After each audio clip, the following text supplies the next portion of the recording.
Agad akong sinalubong ni Mildred at Alexa nang makapasok ako sa opisina. Dumiretso ako sa table ko at nilapag doon ang mga gamit ko. Kamusta si Sydney? Usisa ni Alexa. Is he fine? Hindi ba nabaling likod niya?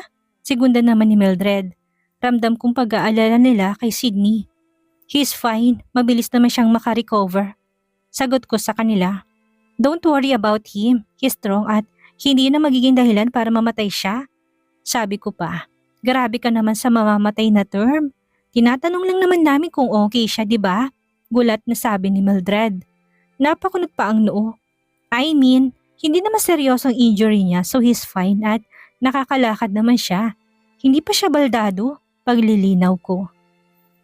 Mabuti naman kung ganun. Bakit pumasok ka pa? Akala namin hindi ka papasok para alagaan ang asawa mo eh. Sambit ni Alex at makahulugan pang ngumiti sa akin. He can handle himself and like I said, hindi naman siya baldado and besides ayaw niya rin namang magpaalaga. Humarap ako sa monitor ko at binuhay yon. Ganon? Baka gusto mo ako mag-alaga sa kanya. I'll do it for free. Mataray na wika ni Mildred. Binalingan ko siya ng masama ang tingin. No thanks Mildred. Seryoso kong turan at bumaling muli sa monitor ko. Ano na namang sinasabi mo dyan Mildred? Ang aga-aga puro kang pantasya. Napalingon kami na nakararating lang. Si Mildred naman ang una nitong nakita. It's none of your business Harold. So shut your mouth, okay? Masungit na balik nito sa binata. Natawa na lang kami ni Alexa at napailing dahil nagsimula na namang magbangayan ang dalawang iyon na para naging rutina nila. Hindi na bago yun sa amin. Kunot ang noong bumalik sa Alexa sa table niya at muling bumaling sa akin, nangingiti. Sabay kaming lumabas ni Alexa ng gusali para kumain sa labas. Lunchtime na at medyo gutom na rin ako. Kamusta kaya si Sydney sa bahay? Hindi ko maiwasang hindi isipin kung anong ginagawa niya habang mag-isa doon. Kung kumain na ba to at kung okay lang ba ito doon. Ano na bang status niyo ni Sydney? Ha? Mukhang nakalimutan mo na kung sino at kung anong ginawa niya sa'yo noon Simula ni Alexa. Habang naglalakad kami palapit patungo sa sasakyan ko. Baka sa pagdududa sa mukha niya. Kumunot ang noo ko at humarap sa kanya. Status? What do you mean? Of course I know he is at hindi ko nakakalimutan ang ginawa nila sa akin. Sagot ko. Ganun ba yun? Sa napapansin ko mukhang nagkakamabutihan na kayong dalawa eh. Are you falling in love with Sydney? Natigilan ako sa paglalakad sa naging tanong niya sa akin. Ako nafo-fall kay Sydney? No, of course not. Alex, are you crazy? Sa tingin mo mafo-fall ako sa lalaki sa baklang ipinagpalit sa akin ng ex-boyfriend ko? Gulat kong sabi. Umirap pa ako, makahulugan ako tinignan ni Alexa. Why not, diba? At saka hindi naman halatang bakla si Sydney or should I ask, bakla ba talaga si Sydney? Alam mo Aubrey, hindi ko mahanap ang dahilan para isipin kung bakla si Sydney. Bukod sa kwento mo na kahalikan di umano ni Sian si Sydney. He's so manly. No, he's gay Alexa. Kitang-kita ng mga mata ko na kahalikan ni Sydney si Sian noon. Giit ko. Hindi ba't sabi mo, hindi mo naman nakita ang labi nila kasi nakatalikod sila? Patuloy naman ni Alexa. Yeah, pero base sa reaksyon nila nang makita ko sila, naghalikan sila. Believe me or not, he's gay. Sabi ko't nagpatuloy sa paglalakad. Nang akmang bubuksan ko ng pinto ng sasakyan ko, nasa gitna paningin ko ang pamilyar na bulto. Napalingon ako sa gawing kanan at tama nga ako na nakita. Si Sian yun, kabababa lang sa kotseng yun. Hindi kalayuan sa amin. Nang makita ko na padakon tingin ni Sian sa amin, mabilis akong umiwas ng tingin. Aubrey, narinig kong tawag niya sa pangalan ko. Sian? Gulat naman nabanggit ni Alexa nang makita niya to. Dahil sa pagkataranta at kaba ko, halos hindi ko na maipasok ang susi ng sasakyan. Nakailang ulit akong sumubok bago ko yung nagawa. Let's go Alexa, sabi ko. Akmang papasok na ako sa sasakyan. Nang maramdaman kong may humawak sa braso ko. Aubrey, wait, sabi ni Sian, nakagat ko ang pang-ibabang labi ko at matalim ang mga matang humarap sa kanya. I don't have time to talk with a stranger. Diretso kong sabi sa kanya. Nararamdaman ko na naman ang kirot sa dibdib ko dahil sa nakaraan na pilit kong kinakalimutan. Pero pilit pinapaalala ni Sian sa tuwing nakikita at naiisip ko siya. Hindi ko pa rin siya kayang pakitunguhan na parang walang nangyari. Aubrey, please, give me a chance to talk to you. Nangungusap ang mga mata niya habang nakatingin sa akin. Ibang-iba na siya sa kilala kong si Ian. Mukhang successful na siya dahil sa suot niyang business suit na lalo nagpalakas sa dating niya. Mas gumwapo rin siya kaysa noon. Hindi rin maikakailang mukhang hindi na siya ganun ka-stress dahil sa dami ng responsibilidad niya sa pamilya niya. Kilala ko si Sian. Marami siyang ambisyon sa buhay noon, kaya nagsisikap siya dahil may pamilyang umaasa sa kanya kaya successful ngayon. Marahas kong binawi ang braso ko. Para saan pa Sian? Pagkatapos mo kong iwan ng walang paliwanag, babalik ka para sabihing bigyan kita ng chance para makausap? Matalim ang mga matang nakatingin ako sa kanya.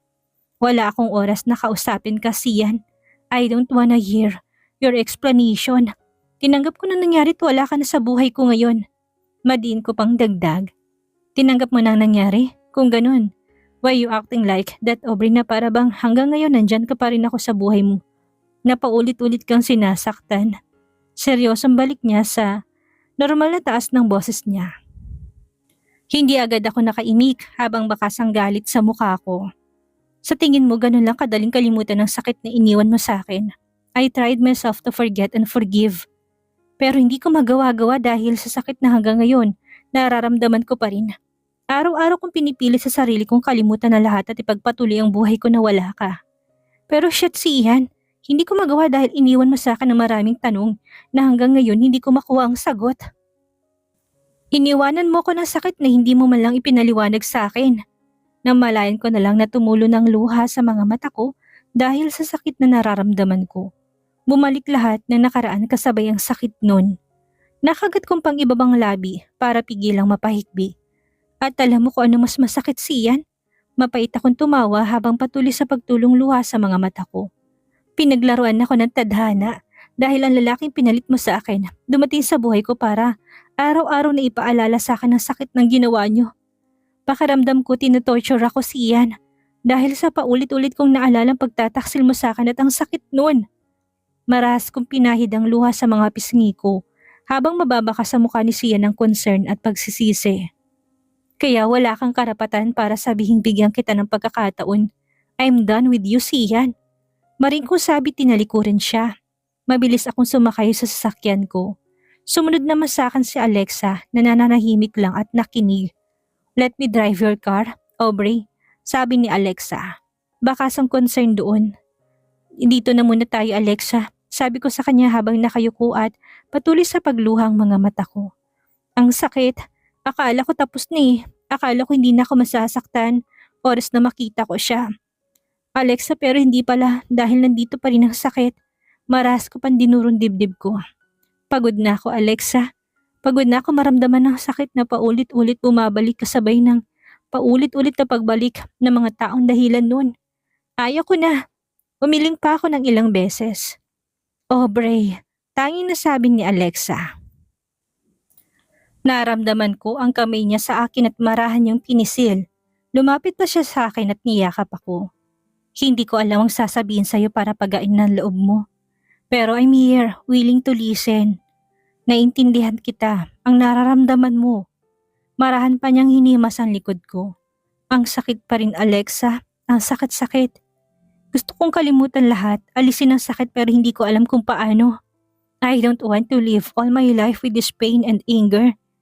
Patuloy ko, alam mo Aubrey, naintindihan ko. Sige, iiyak mo lang. I'm here, sasamahan kita hanggang sa gumaan ang pakiramdam mo. Hindi na ako nagsalita habang umiiyak at yakap si Alexa. Nararamdaman ko ang concern at simpansya niya sa akin. Sa bawat hagod ng palad niya, sa likod ko, ramdam kong may kaibigan akong masasandalan at nakakaintindi sa akin na kahit papaano, nagpapagaan sa loob ko. Hanggang sa makauwi ako ng bahay, hindi pa rin maalis sa isip ko ang nangyari sa amin ni Sian kanina na naging dahilan ng panghihina ng katawan ko.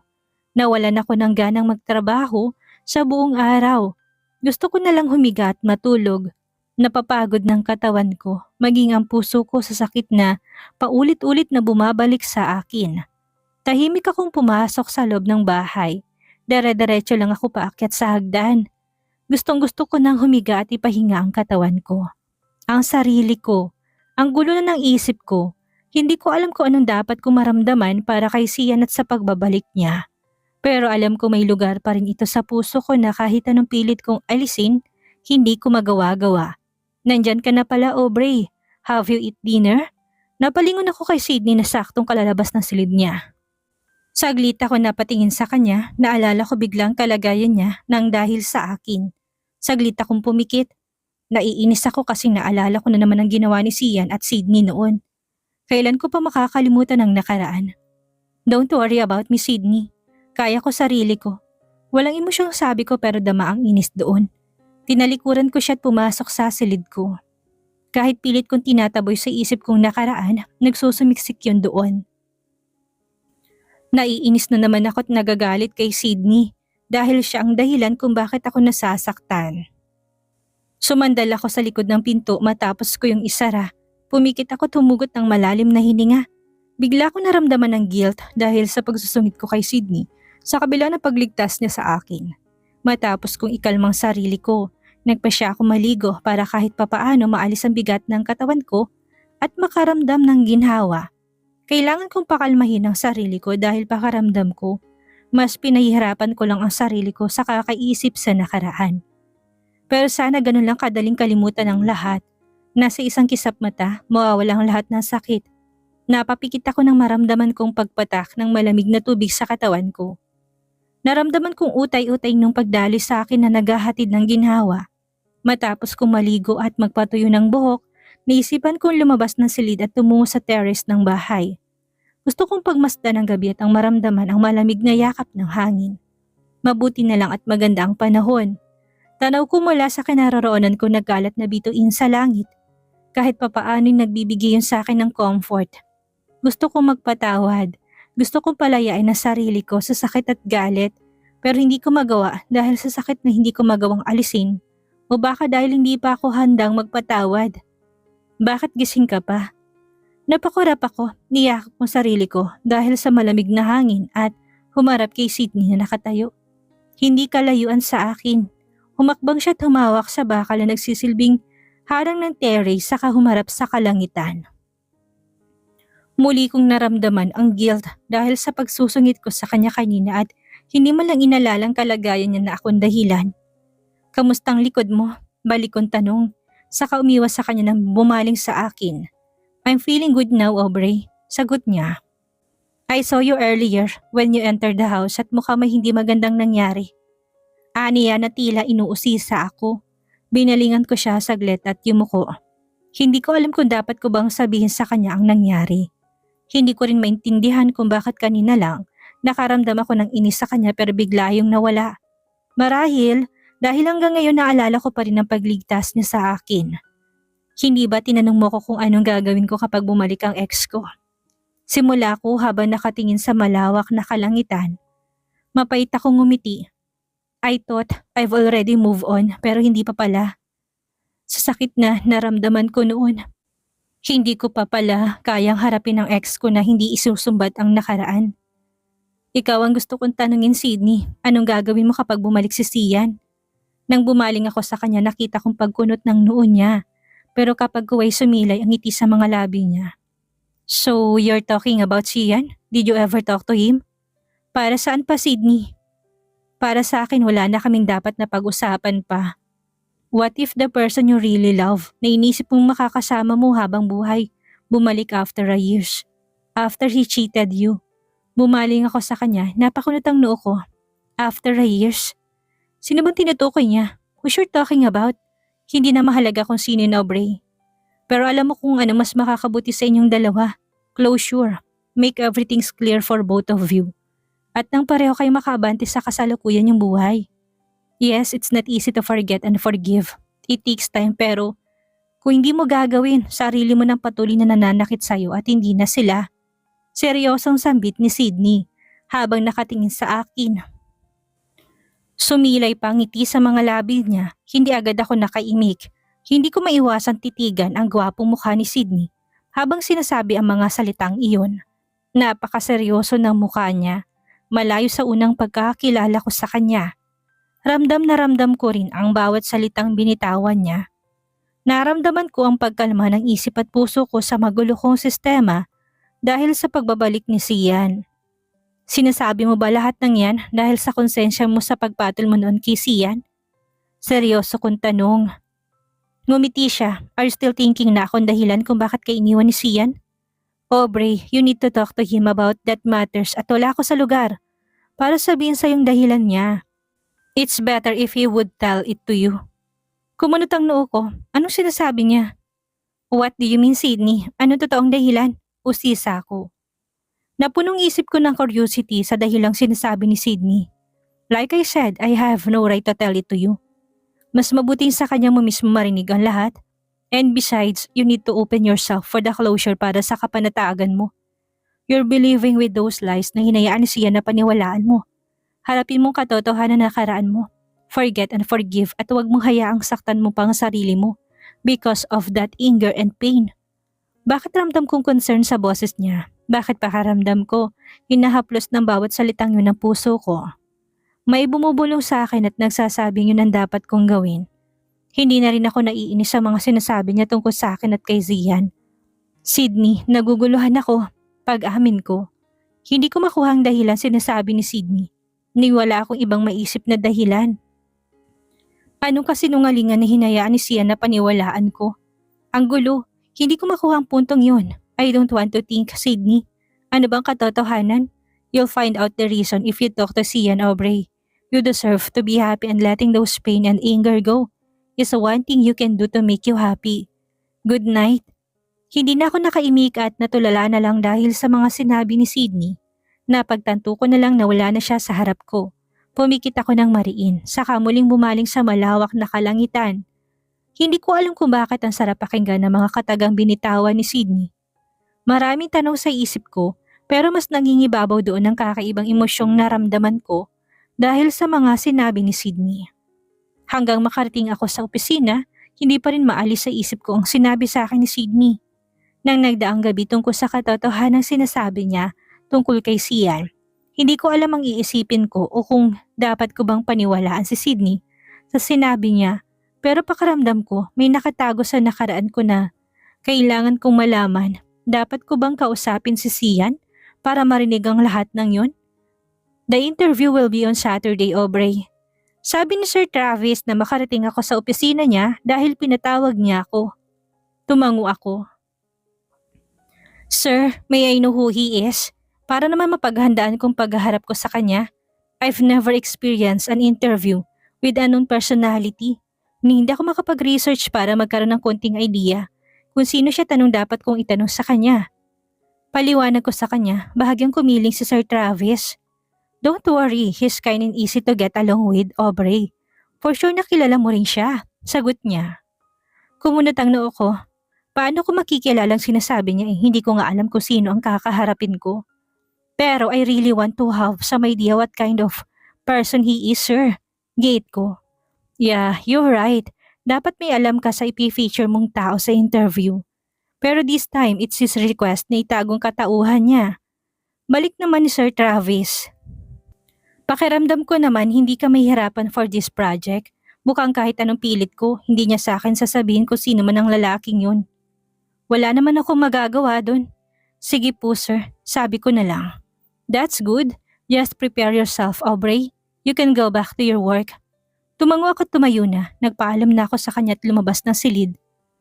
Kailan ko na nga lang ihanda ang sarili ko para sa interview sa kung sino man ang haharapin ko. Well, isa yun sa dapat nakatangian ng isang magazine journalist. Dapat handa. Sabay kaming lumabas ni Alexa sa opisina nang sumapit ang lunch time. Halatang stress si Alexa dahil sa dami na trabahong nakaatang sa kanya dahil sa Olympics na gaganapin sa Pilipinas. She's been in the same situation. Pero sadyang mahirap yun kaya naman naintindihan ko siya. Mahirap i-feature ang buong Olympics dahil sa dami ng information na kailangan gawin. Hays, I'm gonna quit, Aubrey. Reklamo niya. Napabuga pa siya ng hangin at talatang pagod at stress sa mukha niya. Simple lang si Alexa, medyo maliit ang mukha. May katamtamang laki ng mga mata at may straight na buhok na bahagya lang na lumampas sa balikat niya. Napangiti ako sa sinabi niya. Ilang beses mo na ba yung sinabi? But look, you're still doing your job. Balik ko sa kanya. Napasinghap si Alexa. Kung pwede nga lang naiwan ko to, gagawin ko kaya lang I need to invest for my future to provide the needs of my family. Dahilan niya, siya namang totoo, she's the breadwinner of the family, kaya hindi nakapagtataka nagsisikap siya para sa pamilya. Alam mo naman 'di ba, mahirap maging breadwinner. Lahat sa'yo nakaasa, dagdag pa niya. Hindi ko alam kung bakit bigla na lang sumagi sa isip ko si Sian. Naalala ko kung gaano siya kabuting anak. He's the breadwinner of his family. Lahat nakaasa sa kanya noon at saksi ako doon. Lahat ng sahod niya bilang HR sa isang kumpanya na pupunta sa pamilya niya at iilan na lang ang natitira para sa kanya. Dumating na nga sa puntong pinagseselosan kong pamilya niya dahil nawawala siya ng oras at panahon sa akin. Yeah, I admit I've been selfish and immature that time. Hoy, natulala ka na. Napakurap ako na magsalita si Alexa. Binalingan ko siya. You're right, mahirap maging breadwinner. Pagsang-ayon ko sa kanya. Nang makarating kami sa isang restaurant malapit sa opisina, umorder na kagad kami ni Alexa dahil naramdaman ko ng gutom ko. Halos hindi rin kasi ako nakakain ng nagdaang mga araw dahil sa sobrang gulo ng isip ko. Dahil sa pagbabalik ni Sian at sa mga sinabi ni Sydney sa akin na hindi ko maintindihan. Alexa, do you think I need to talk to Sian? Seryoso kong tanong habang nasa kalagitnaan kami ng pagkain. Dahan-dahan siyang nagangat ng tingin sa akin na bakas ang gulat sa naging tanong ko. Sinuri niya ako, kaya umiwas ako ng tingin sa kanya. Wait, so you think na kailangan mong kausapin si Sian? The question is, for what reason, Aubrey? For his explanation? For your satisfaction? Balik niyang tanong. Bumakas ang lungkot sa mukha ko. Naguguluhan ako, Alexa. Hindi ko alam ang dapat kong gawin. Gusto kong iwan ang sakit na nakaraan ko pero hindi ko magawa. Dahil pakiramdam ko sa tuwing nakikita ko si Sian. Bumabalik lahat, but someone told me. I need a closure to start forgetting and forgiving. Sagot ko. Bumuntong hininga sa Alexa. Binaba niyang kubyertos na hawak at seryosong tinignan ang mukha ko. Kung sa tingin mo makakabawas sa sakit na nararamdaman mong pakikipag-usap sa kanya, go, at kung para masagot lahat ng naiwang tanong sa'yo, go, talk to him. You need to let go the pain and anger para magawa mong magpatawad. It's a process and it takes time. Litanya niya na lahat dumiretso sa puso ko na kahit papaano ay nagbigay ng realization sa akin. Pero hindi ko alam kung kaya ko na ulit siyang harapin na hindi sinusumbat ang nakaraan sa kanya. Hindi mo naman kailangan kausapin kaagad si Sian eh. Take your time. Kapag kaya mo na, saka mo gawin.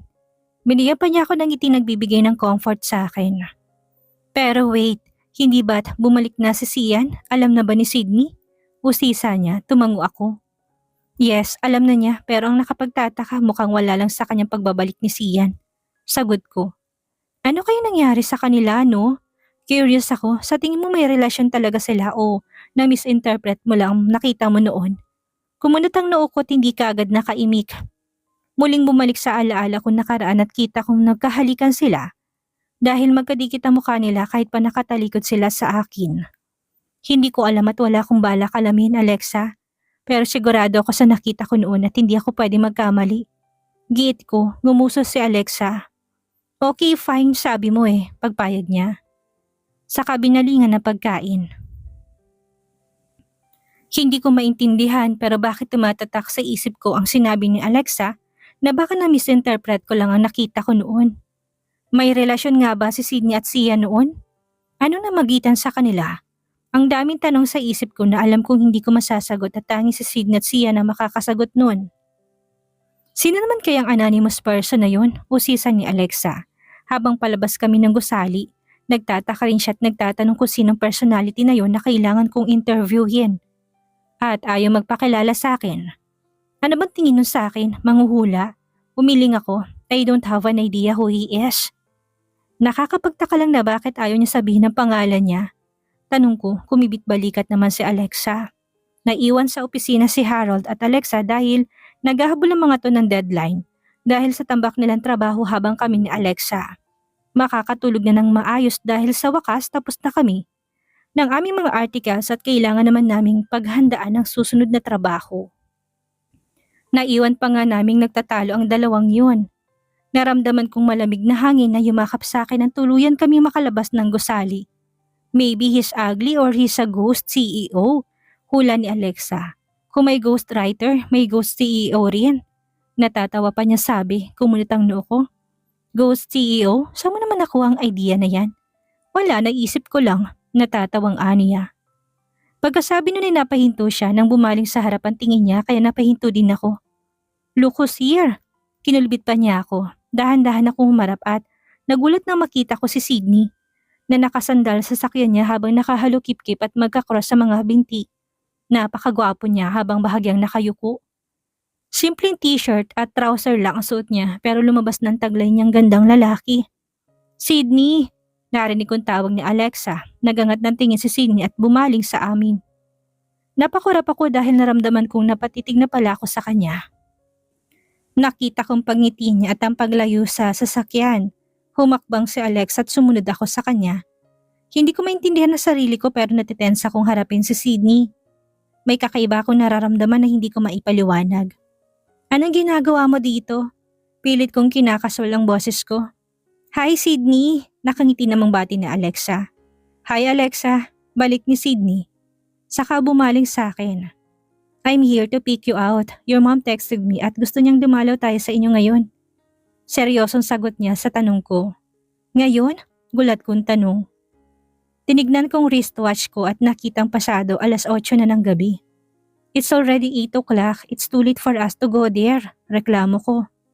Yeah, pero tita told me she prepared dinner for us. Sayang naman ang effort ni tita kung hindi natin pagbibigyan, di ba? And besides, it's been almost 2 weeks. Simula nang lumipat tayo, don't you miss your family, Aubrey? Paliwanag niya. Hindi ko mawari ang nararamdaman ko sa kakaibang tono ng boses niya na para bang comfortable na kami sa isa't isa. Bumaling ako kay Alexa. Nakatingin lang ito sa amin na talatang kinikilig. Pinipigilan pa nitong tumawa, mahina akong bumuntong hininga. Okay, fine. Pagpayag ko. Palagi ako nagbabalak na dumalo sa kanila pero palagi ko nakakalimutan dahil sa sobrang busy ko na sa trabaho. Isa pa hanggang ngayon nainis pa rin ako sa kanila dahil sa arranged marriage na to. Sa dami kasi ng taong pwedeng mahanap para sa akin si Sydney pa na naging parte na nakaraan ko. Bumaling ako kay Alexa. Mauna na kami Alexa, paalam ko rito. Tumango si Alexa na halata pa rin ang pagpipigil ng ngiting dulot ng kakaibang tingin niya sa amin ni Sydney. Sige na, umalis na kayo. For sure kanina pa kayong hinihintay ni tita doon. Sabi pa nito, ngumiti naman si Sydney. We gonna go Alexa, ingat ka, bye. Magiliw na paalam ni Sydney, ngumiti pa lalo si Alexa na bakas ang kilig doon dahil sa sinabi ni Sydney. Napapailing na lang ako dito pero alam kong inaasar lang ako nito. Sige bye, ingat kayo, paalala pa ni Alexa. Ngumiti lang ako at umiling sa kanya. Matapos noon nauna nang tumalikod si Sydney humakbang papunta sa kotse niya. Good luck Aubrey, mukhang utay-utay ng nagbabagong ihip ng hangin ah. Makahulugang sabi nito. Tinaasan ko to ng kilay at kinunutan ng noo. Ano bang pinagsasabi nito? Ewan ko sa'yo Alexa, sige na alis na kami. Paalam ko ulit bago tumalikod at sumunod kay Sydney sa sasakyan nito. Sumakay ako sa sasakyan niya at iniwan ang sarili kong kotse. Marahang sinara ni Sydney ang pinto noon, lumakad naman siya patungo sa pinto ng driver's seat at doon pumasok. Saka marahang pinaandar ang sasakyan niya. Muli ko na namang naramdaman ang pagkailang atensyon dahil sa magkalapit na naman kami ni Sydney at kaming dalawa lang. Hindi ko alam kung paano sisimulan ang conversation namin. Panaka-naka ko siyang tinatapunan ng sulyap. Seryoso lang ang mukha niya habang nakatingin sa unahan ng sasakyan. I received the email from the publication and they sent me all the photos during the photoshoot for the magazine. Simula ni Sydney. Hindi pa rin siya lumilingon sa akin. Nagustuhan mo ba yung mga larawan? Balik ko. Yeah, all the photos are good. Pakli niya. Hindi ko alam ang isasagot ko kaya muling tumahimik ang loob ng sasakyan. Tumikim ako. Bakit pumayag ka sa dinner na to? You can resist my mom's invitation after all. Usisa ako. Are you not busy? Saglit niya akong binalingan ng tingin. Why not, Aubrey? And besides, sa tingin ko it's helpful for us if we act like we're in good relationship. in front of them. Para hindi na sila gumawa ng way para paglapitin tayo, di ba? Kumunot ang noo ko. Hindi kita maintindihan, Sydney. Do you want us to act like we're in a good relationship in front of them? Ulit ko, tumango siya. Yeah, kapag nakikita nilang hindi tayo okay, they'll do everything para lang mapalapit tayo sa isa't isa. Paliwanag ni Sydney at alam kong ayaw mo rin yon. Hindi agad ako umimik. May puntong sinasabi niya, mas tatahimik sigurong buhay namin kung akto kami sa harap nila na okay na kami para tigilan na rin nila ang ginagawa nila para mapalapit kami ni Sydney sa isa't isa. Pero bakit may bahagi sa akin na nadismaya? Hindi ko alam pero biglang may naramdaman akong lungkot sa bahagi ng puso ko. Kaya ba mabait siya sa akin dahil nagpapanggap siyang okay kami para tigilan na kami ng mga magulang namin? Hindi ko alam kung bakit naisip kong bagay na yun at nadismaya ako. Kaya ba umaakto kang okay na tayo? Seryosong tanong ko. Bumalik siya sa akin seryoso mukha. What do you mean, Aubrey? Kaya ba mabait ka sa akin dahil kailangan mong panggap na okay na tayo? Patuloy ko. Are you saying that I'm just pretending to be kind to you? Balik niya. Hindi agad ako umimik, umiwas ako ng tingin sa kanya at bumaling sa labas ng sasakyan. Hindi ko maintindihan na sarili ko, pero nakaramdam ako ng inis dahil sa mga naisip ko. Never mind, Sydney. Tama ka, kailangan lang nating magpanggap na okay na tayo. Pero ang totoo hindi, sabi ko sa malamig na boses. Pakiramdam ko nagpapanggap lang si Sydney sa akin itong mga nakaraang araw dahil sa kabaitang pinapakita niya sa akin. Hindi ko na narinig pang magsalita si Sydney dahil huminto na ang sasakyan sa tapat ng bahay. Hindi ko na rin siya nilingon pa. Naiinis ako. Hanggang kailan kaya magmamatigas si Aubrey para pakinggan niya ang paliwanag ni Sian? Ano kaya ang tinutukoy ni Sydney na katotohanang dapat niyang malaman? At sino kaya ang taong next na interviewin ni Aubrey? Yan ang ating aalamin sa susunod nating kabanata.